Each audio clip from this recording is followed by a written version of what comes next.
നമുക്ക് മുന്നിൽ കാണുന്നത് വേമ്പനാട് അർജുനൻ എന്നുള്ള ആനയാണ്, കോട്ടയത്തു നിന്നുള്ള വൈക്കത്തു നിന്നുള്ള ആനയാണ്. അതുപോലെ തന്നെ ഗുരുവായൂർ ദേവസ്വത്തിന്റെ ഗുരുവായൂർ സിദ്ധാർത്ഥൻ.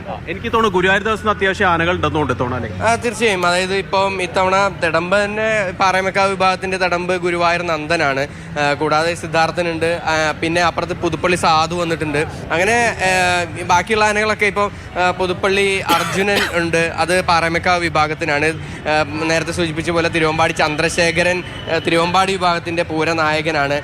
കൂടാതെ തിരുവമ്പാടി കണ്ണൻ, അങ്ങനെ ഏറ്റവും എണ്ണം പറഞ്ഞ ആന ഗജവീരന്മാരിൽ എല്ലാവരും തന്നെ ഈ തിരുവമ്പാടി പാറമേക്കാവ് വിഭാഗങ്ങളിലെല്ലാം തന്നെ ഇത്തവണ ഉണ്ട് എന്നുള്ളതാണ് ഏറ്റവും പ്രധാനപ്പെട്ട കാര്യം. ചില ആനകൾ ഇത്തവണ മിസ്സിംഗ് ഉണ്ട്.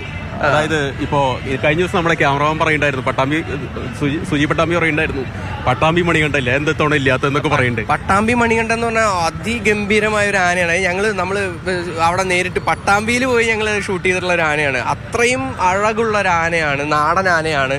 അത്രത്തോളം പ്രത്യേകതകളുണ്ട് ആ ആനയ്ക്ക്. പക്ഷേ പട്ടാമ്പി മണികണ്ഠന് ഞാൻ അന്വേഷിച്ചപ്പോൾ അറിയാൻ കഴിഞ്ഞത്, നമ്മൾ സുജീയുടെ അടുത്ത് തന്നെയാണ് ചോദിച്ചപ്പോൾ അറിയാൻ കഴിഞ്ഞത്, 2 പരിപാടികൾ ഒരുമിച്ചരിപ്പിച്ച് ഇവിടെയല്ല മറ്റൊരു ജില്ലയിൽ വന്നു. മറ്റൊരു ആശങ്ക, ഇപ്പൊ ഈ കോടതി അല്ലെങ്കിൽ വനംവകുപ്പിന്റെ ഒക്കെ ഒരു വല്ലാത്ത നിയന്ത്രണം വന്നപ്പോ ഈ ആനകൾ ഇവിടെ കൊണ്ടുവന്ന ഒരുപക്ഷെ ഫിറ്റ്നസ് പാസ്സായില്ലെങ്കിൽ പിന്നീട് മറ്റ് പൂരങ്ങൾക്ക് എഴുന്നള്ളിക്കാനാവാത്തൊരു സ്ഥിതി വരുമെന്നുള്ളൊരു ആശങ്കയൊക്കെ ഉണ്ടോ? എന്താ അവസ്ഥ, അതിന്റെ യാഥാർത്ഥ്യം? അങ്ങനെ ഒരു ആശങ്ക ഉണ്ടായിരുന്നു. പക്ഷെ അതിപ്പോൾ ഒരു മാറ്റം വന്നിട്ടുണ്ട്. കാരണം ഈ പ്രശ്നങ്ങളെല്ലാം തന്നെ ഒരു വിധത്തിൽ 2 തട്ടിലുള്ള പരിശോധനകളൊക്കെ ആയിരുന്നു അന്ന് പറഞ്ഞിട്ടുണ്ടായിരുന്നത്. അപ്പം അതിൽ നിന്നെല്ലാം തന്നെ ഒരു മാറ്റം വന്നിട്ടുണ്ട്.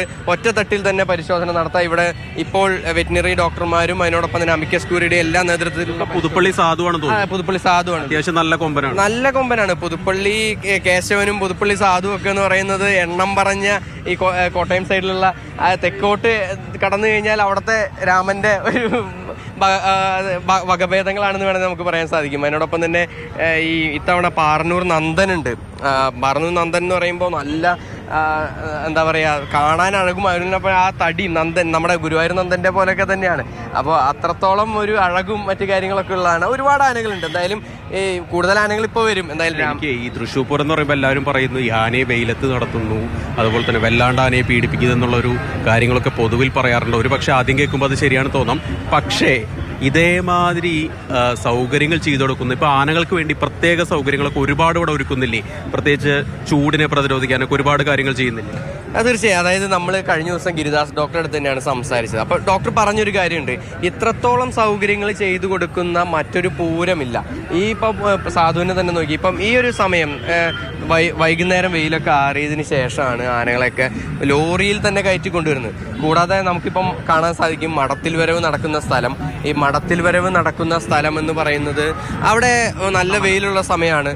പക്ഷേ ആ സമയത്ത് ആനകൾക്ക് ഈ മുകൾ ഷീറ്റൊക്കെ ഇട്ട് കൊടുത്ത് അവരെ വെയിലില്ലാത്ത രീതിക്ക്, വെയിലേൽക്കാത്ത രീതിക്ക് ചൂട് കുറയ്ക്കാനായി അതിനോടൊപ്പം തന്നെ നിൽക്കുന്ന സ്ഥലത്ത് ചാക്ക് അതിനോട് പിന്നെ കൃത്യമായി എടുക്കുക. പിന്നെ ഓരോ സമയവും ഇങ്ങനെ ഇതാണ്, അതായത് ഈ തണ്ണിമത്തനും ഉൾപ്പെടെയുള്ള പഴങ്ങൾ, ജലാംശം കൂടുതലുള്ള പഴങ്ങൾ നൽകുക.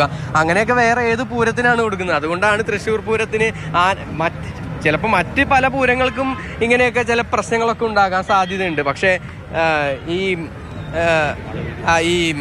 എന്തായാലും ഇത്തവണത്തെ ഒരു തൃശ്ശൂർ പൂരത്തിന് ആ ഒരു ആശങ്ക ഒരു തരത്തിലും വേണ്ട.